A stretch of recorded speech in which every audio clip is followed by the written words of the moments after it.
बीडमधील शिक्षक नागरगोजेंची आत्महत्या मन हेलावणारी आहे, ही दुर्दैवी बाब। दरम्यान या प्रकरणातील दोषींवर कारवाई करा, सुरेश धसांची मागणी।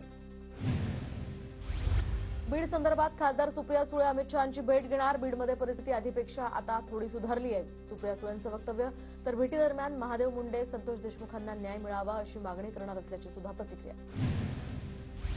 संभाजीनगरमध्ये औरंगजेबाच्या कबरीजवळ पोलिसांकडून कडेकोट बंदोबस्त, फक्त एक व्यक्ती प्रवेश करू शकेल अशी बॅरिकेडिंग, तर कबरीचा मुख्य दरवाजाही बंद।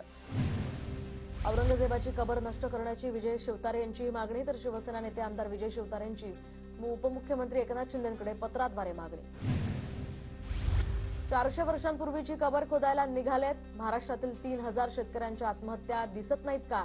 संजय राऊतांचा सरकारवर निशाणा। औरंगजेब कबर प्रकरणी सर्वांच्या ज्या भावना आहेत त्याच आमच्याही भावना आहेत, आशिष शेलारांचं वक्तव्य। तर संजय राऊतांच्या मेंदूचे 2 तुकडे झालेत अशी ही टीका। औरंगजेब समजून बहादूर शाह जफरचा फोटो जाळला। दरम्यान पुण्यामध्ये पतित पावन संघटनेच्या आंदोलनातला हा प्रकार।